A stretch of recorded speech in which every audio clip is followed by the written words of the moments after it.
Sekarang kan Raf, Gitu. kita kan berharap bahwa dengan semua penjelasan ini kita jadi punya suatu penghargaan ya terhadap Yudaisme. Kita jadi makin mengenal ya. Ya.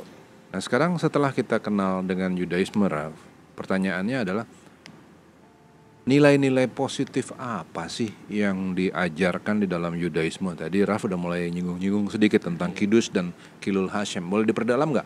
Apa yang disebut dengan Kiddush Hashem? Nah, Kiddush Hashem itu menguduskan nama Tuhan. Menguduskan nama Tuhan. Bagaimana cara menguduskan nama Tuhan? Orang akan kebingungan menjawab ini. Ya. Salah satunya yaitu dengan melakukan firman Dia, sehingga Ya. orang yang mendengar akan bersyukur, Oke. memuji nama Tuhan, ya kan?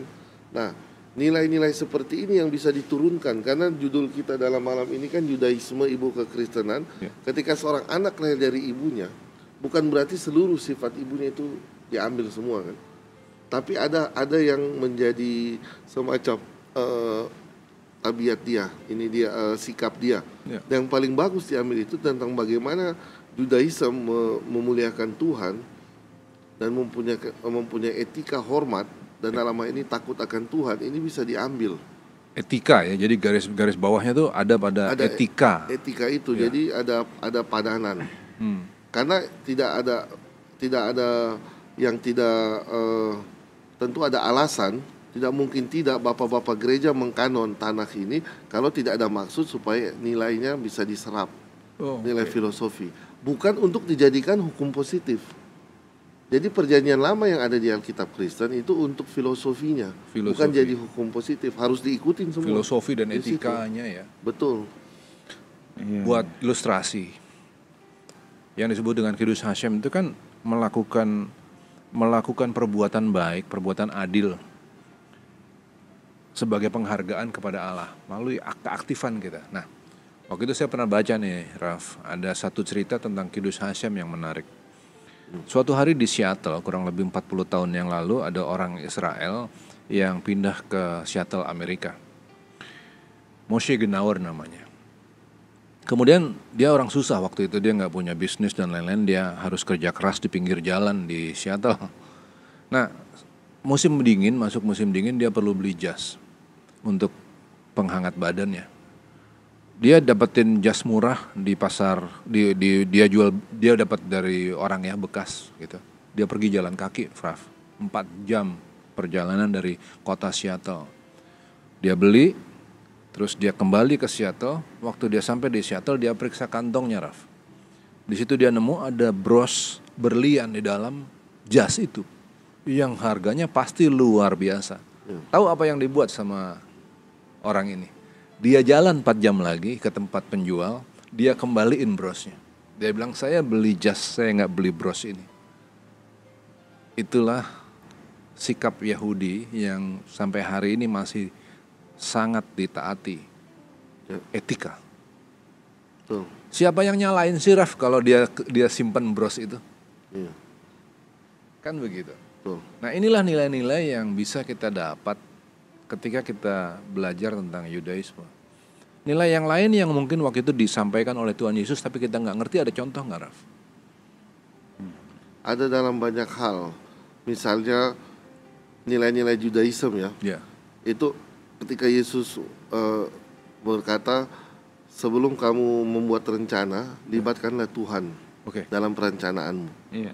Ini tradisi orang Yahudi, setiap kali mengadakan perjanjian selalu dia bilang Besrat Hashem, dengan izin Tuhan. Ya, kalau mungkin saudara-saudara Muslim kita bilangnya insya Allah. Ini bukan berarti kadang ucapan seperti itu dianggap ini tidak pasti, padahal justru kita mau melakukan itu semua dengan izin Tuhan. Ini sebuah konsep yang sebenarnya Yesus ingin ajarkan ke pengikutnya saat itu, bahwa sertakan Tuhan dalam arti memang kalaupun yang kita bikin itu jadi atau tidak, itu sesuai kehendak Tuhan, bukan kehendak kita. Sehingga kita tidak perlu kecewa kalau suatu rencana itu tidak jadi. Ketika kita sudah melibatkan Tuhan di situ dengan Besrat Hashem itu, sesuai dengan izin Tuhan. Ini sebuah nilai etika dan moral juga, bahwa kita menyerahkan segala sesuatu itu terhadap Tuhan. Karena percuma kita udah membuat rencana kemudian malam itu dibilang nyawa kita diambil, semua tidak akan terjadi. Jadi semua harus dengan izin Tuhan. Dan juga misalnya masuk ke rumah mengucapkan salam, ini sebuah etika untuk orang menjadi tahu etika sopan kan. Kita menyampaikan salam, shalom kalau masuk ke rumah. Shalom aleichem, kami membawa damai bagimu. Kita berkati. Jadi sebuah hal-hal yang saya rasa ini sebuah nilai positif gitu loh.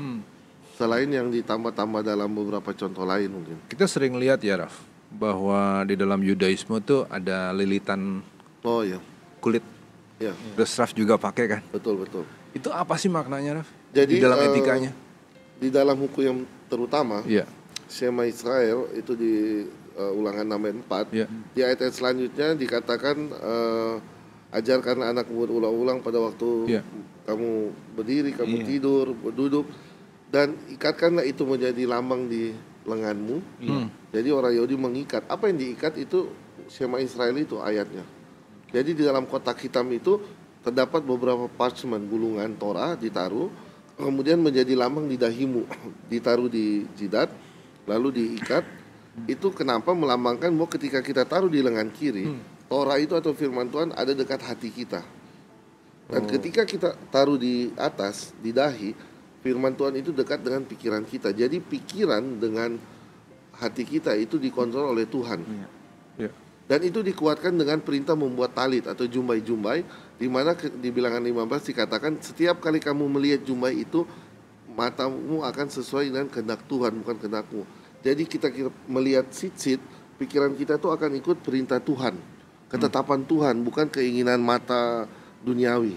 Jadi ini semua untuk mengarahkan orang Yahudi itu untuk takut Tuhan, mengingat akan Tuhan dalam Sit-sit itu jubah, talit. Jadi talit ya, dengan yang di ujung-ujungnya itu yang sisitnya itu. Nah, sisitnya itu yang di dalam perjanjian baru dibilang dengan punca jubah. punca jubah. Iya, jadi punca jubah itu tali yang terpilih itu sisit itu. Jadi selendang yang dipakai untuk berdoa itu dalam kondisi-kondisi tertentu ketika Israel merasa tergoda dengan pandangan-pandangan sekeliling, mereka tutup.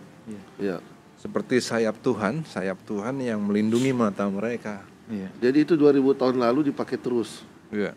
Pagi, siang, malam, tapi kemudian seiringnya ada Yahudi di diaspora itu hanya dipakai di doa pagi. Oke. Talit Tapi itu. saya pernah tinggal di Sydney, Australia. Ya. Itu ada suburb-suburb di mana kayak Double Bay gitu, itu tuh tempat Edgecliff gitu. Itu tempatnya kebanyakan orang Yahudi yang tinggal. Ya, Maka di supermarketnya pun pasti ada kosher section. betul.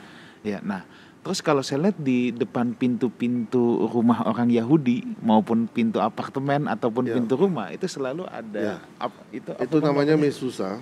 mesusa ya. Jadi tadi saya kurang lengkap memang. Jadi Iya. selain ayat-ayat yang parchment 3 bagian itu ditaruh di lengan, di dahi, juga dibilang vetotafot bais aineha. Tulislah itu di tiang pintu rumahmu. Iya.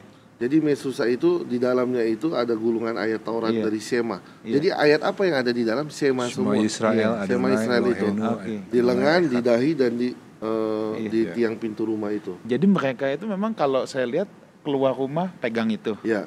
Mau Masuk masuk rumah pegang juga. Itu yang tadi saya bilang, Yesus mengajarkan tiap kamu masuk rumah ucapkan salam di rumah itu sambil pegang mesusa itu. You recite the blessing. Apa yang kita bisa pelajarin dari penjelasan ini? Iya. Di dalam kebiasaan Yudaisme, pengajaran mereka itu dibuatkan visualisasi. Iya. Ya. Jadi contoh ya tadi ya, lilitan tali kulit itu di sininya membentuk huruf Shin. S, Shin. Apa itu? Shema. Dengar, belajar firman Tuhan. Jadi kalau mereka jalan, mereka lihat Shema. Ingatlah Tuhan, ingatlah untuk selalu belajar. Dililit, di ujungnya sini ada firman Tuhan yang Shema tadi itu diikat dekat dengan hatinya. Jadi firman Tuhan dipandang terus, dipelajari terus, dekat dengan hati. Kan luar biasa ya. Ya.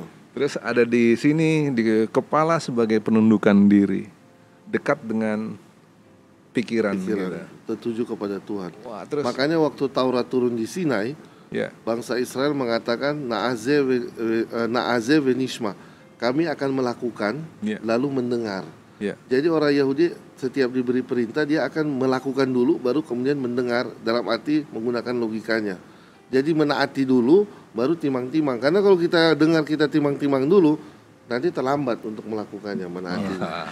Oke, Bang, kita harus masuk ke tanya jawab karena waktu oke. kita tinggal Ya. sedikit. Yang pertama, no name. Ya. Selamat malam, Rabi. apakah Sionisme dan Yudaisme itu berbeda? Sionisme ini sebuah konsep Oke. yang sebenarnya sangat biblikal. Kenapa biblikal saya bilang? Ini konsep di mana orang Yahudi akan pulang ke tanah yang diberikan oleh Tuhan kepada leluhurnya itu. Iya. Cuma masalahnya kapan? Iya. Dalam keyakinan Yudaisme itu akan dilakukan oleh Mesias ketika dia datang. Tapi sebelum Mesias datang, banyak orang Yahudi yang sudah melakukan berdasarkan niatannya sendiri. Dan kemudian ini yang menimbulkan masalah di Timur Tengah saat ini. Ketika gerakan Sionisme itu terjadi. Tapi ini sebuah gerakan yang dinubuatkan di dalam Alkitab. Soal dia itu saat ini tepat atau tidak, kita tidak bisa dalam posisi yang pertama mereject atau mengutuk karena ini nubuatan. You against this, I mean you against the prophecy. Tapi soal ini kapan harus digenapi, ini yang menjadi PR juga untuk kita. Karena ini dilakukan oleh Mesaya. Tapi ketika orang-orang mendahului profesi itu, ini kadang yang menimbulkan masalah gitu loh. Sementara Judaism itu lebih ke keyakinannya. Religius. Jadi ada orang-orang Yahudi yang tidak religius, yang tidak mempraktekkan Judaism, tapi ingin pindah ke Israel melewat politik Sionisme itu tadi. Jadi jelas Sionisme itu bukan sebuah kepercayaan ya. Bukan, itu tapi gerakan politik ya, modern saat ini untuk pindah ke Israel. Beda dengan Judaism yang lebih ke keyakinannya gitu. Ini pertanyaan kedua. Selamat malam. Apa sih Pak Yahudi Askenazi? Jadi Askenazi itu salah satu ras. Jadi orang Yahudi terbagi 2 atau bahkan 3 sebenarnya. Yang paling besar itu Yahudi Askenazi dan Sephardik. Yahudi Askenazi orang Jerman. Jadi orang-orang Yahudi Polandia, Jerman, Belanda itu dari Askenazi. Kemudian ada Sephardik atau Spain. Jadi orang-orang semenanjung Iberia, Spanyol, Portugal itu Sephardik. Sebenarnya Yahudi terbagi 2 ini. Tapi dari Sephardik ini muncul subetnis baru Mizrahi. Mizrahi ini orang-orang Yahudi Timur Tengah. Dari Irak, Persia, dari Timur Tengah pokoknya, Yaman. Jadi sekarang bisa dibilang terbagi 3. Antara Sephardi itu ada Western yang Spanyol, yang Eastern yang Mizrahi ini. Yaitu subetnis saja orang Yahudi. Nah, pertanyaan lanjutan dari saya nih Rabi ya. Apakah mereka itu sekalipun, ini kan awalnya kan karena semua pada terdiaspora kan? Betul. Apakah mereka memang mempertahankan seluruh tradisi dan tetap bicara dalam bahasa Ibrani? Ya, bahasa Ibrani itu di Israel baru digadang kembali sekitar 150 tahun lalu oleh orang namanya Eliezer ben Yehuda. Jadi bahasa ini sempat mati, dihidupkan kembali oleh Eliezer ben Yehuda. Makanya jadi terkenal di Israel ada Ben Yehuda Street, itu tempat turis. Tapi ketika orang Yahudi terbuang ke seluruh dunia, orang-orang Yahudi Askenazi melahirkan sebuah bahasa campuran antara Ibrani dengan Jerman yang kita kenal dengan Yiddish. Yiddish ini banyak di bahasa Amerikanya ini yang bahasa slang. Bahasa slang Yiddish itu di Amerika muncul. Kemudian orang Yahudi yang ada di Spanyol itu mengkawinkan bahasa Ibrani dengan bahasa Latino menjadi Ladino sebutannya. Jadi bercampur. Nah, orang-orang Yahudi yang ada di Mizrahi ini, daerah timur, mereka berbicara dalam bahasa Arab. Dan tentunya menggunakan nama Allah, bisa saya sampaikan. Soalnya kadang-kala saya hanya berpikir, kan saya juga pernah ke Israel. Ketika saya ke Israel, saya hanya berpikir aja, buset, ini bangsa udah terpencar 2000 tahun, balik lagi kok tetap pada bisa bahasa Ibrani ya? Ya, itu dihidupkan kembali. Saya aja kakek nenek dari China langsung, sekarang saya udah nggak bisa ngomong China. Sengaja dihidupkan untuk karena keperluan ini kan, kembali ke sana gitu. Pertanyaan ada. Halo, Shalom Pak Ruli, Pak Wigan dan Rabi. Saya Daniel dari Surabaya. Halo Daniel. Saya mau tanya tentang bar mitzvah dalam tradisi Yahudi. Karena dalam image umum seakan-akan Yudaisme Yahudi itu kolot banget. Karena semua berhubungan dengan struktur dan aturan-aturan dalam tradisi. Tapi saya sering lihat film-film di Apple TV, seri film Hollywood, contohnya Shrink Next Door dan Caca Real Smooth. Wah, ini saya nggak tahu film-filmnya ya. bahwa sering juga acara-acara sesudah ritual bar mitzvah itu party modern dengan dance, DJ, lighting dan lain-lain. Baik. Nah mungkin ini kami bisa cerita ini. Bar mitzvah ini adalah sebuah konsep ketika anak Yahudi yang laki-laki ini dari bahasa Aram ya, Aramaik bukan Ibrani. Jadi bar mitzvah ini untuk anak laki-laki yang mencapai usia 13 tahun. Itu dihitung menjadi dewasa, akil balik. Dia sudah bisa dihitung sebagai minyan, sebagai korum untuk di sinagog dia berdoa. Dosanya mulai dia tanggung sendiri. Untuk perempuan berusia 12 tahun namanya bat mitzvah. Nah, tapi ritualnya beda, anak laki-laki di sinagog, lalu anak perempuan hanya di hall atau di tempat luar. Dan memang karena ini mencapai usia ulang tahun, sebagaimana orang-orang normal ulang tahun, setelah acara rohani ada acara rohananya gitu loh. Ini yang partinya di luar. Tapi ini tradisi yang selalu dipegang. Dan ini ada korelasi dengan apa yang dilakukan oleh orang tua Yesus ketika membawa Yesus berusia 12 tahun ke Yerusalem. Jadi dulu dua-duanya 12 tahun. Jadi Yesus itu dibar mitzvah di Bait Allah pada usia 12 tahun. Oke, baik. Ada satu pertanyaan lagi nih. Selamat malam, saya mau bertanya, kalau seorang Kristen menuruti hukum Yahudi seperti tidak makan babi dan hewan-hewan yang dulu dilarang untuk dimakan dalam hukum Taurat ya, karena alasan kesehatan dan bentuk memuliakan Tuhan lewat makan dan minum 1 Korintus 10 ayat 31. Apakah itu termasuk reason? Bagaimana pendapat Rabi dan pastor-pastor? Bang, mungkin mau jawab dulu Bang. Ya di sini kan dia alasannya alasan kesehatan kan. Iya. Udah alasannya alasan kesehatan aja. Kalau dari saya, karena dia orang Kristen, Paulus sudah bicara soal ini dalam Roma 2. Bangsa-bangsa lain tidak memiliki hukum Taurat. Apabila mereka mau melakukan hukum Taurat, mereka menjadi hukum Taurat bagi dirinya sendiri. Just for him atau her. Nggak bisa dia preach ke orang lain. Ini loh yang benar gitu. Nggak bisa. Itu pilihan dia. Dia lakukan mungkin ya sehat, bagus. Ini kan bentuk-bentuk diet aja anggap kan. Ada diet keto, diet kosher. Tapi dia tidak bisa berharap bahwa dengan melakukan ini dia akan diberkati, dia akan dapat segala janji-janji yang dijanjikan di dalam Taurat. Tentu ini tidak relevan. Tapi tentunya mungkin ya kita tahu sendiri ya, kalau namanya orang berhenti makan daging-daging yang tidak perlu kan, kayak seafood, apalagi kambing yang kosher itu, atau dia makan babi, ya mungkin ada unsur kesehatan. Dan menurut saya tidak perlu dipertanyakan. Dokter juga sering suka ngelarang kan kalau di masa umur tertentu gitu. Jadi alasan kesehatan ya udah alasan kesehatan. Iya, jadi bagus. Tidak ada masalah ya. Bagus. Nothing to do with faith or ini religion. Oke. Oke, baik. Satu pertanyaan terakhir, Nonim, apakah orang non Yahudi bisa memeluk Yudaisme? Bagaimana prosesnya? Tadi sudah saya jelaskan, kalau dibilang boleh. Di Kisah Para Rasul disebut ada orang penganut Yahudi, penganut agama Yahudi, ada orang Yahudi, orang Yunani. Tapi prosesnya sudah sempat saya bilang, itu harus ditolak 3 kali, butuh waktu bertahun-tahun karena dilihat motivasinya. Dan dia kalaupun diterima, dia harus lewat semacam katekisasi seperti itu untuk prosesnya.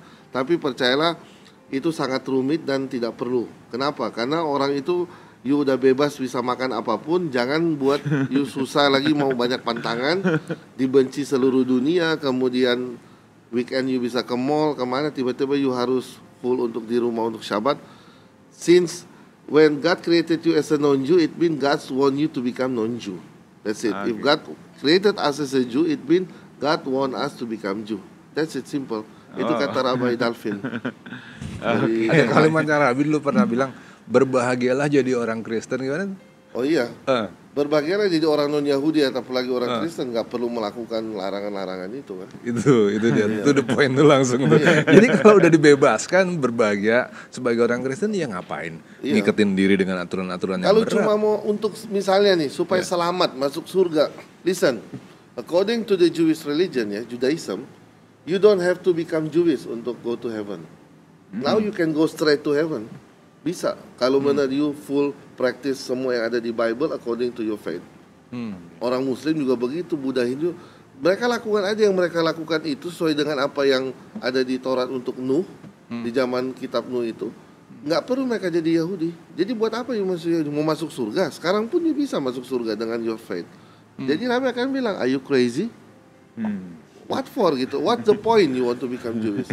Then you can enter heaven even without you don't have to become Jewish kan? Di situ saya ada nangkep gini di dalam kalimat-kalimat yang barusan ini ada kelapangan hati dari penganut Yudaisme bahwa surga itu bukan cuma milik orang Yahudi. Tentu. Tapi surga itu adalah milik dari orang-orang yang berkelakuan, beretika Ya. firman Tuhan. Tetap Itu ada dia. patokannya, yaitu di hukum Nuh itu kan. Iya. Hukum yang jangan membunuh, harus punya Iya. peradilan, Iya. 7 hukum Nuh. Ikuti situ, nggak perlu jadi Yahudi, you bisa masuk surga.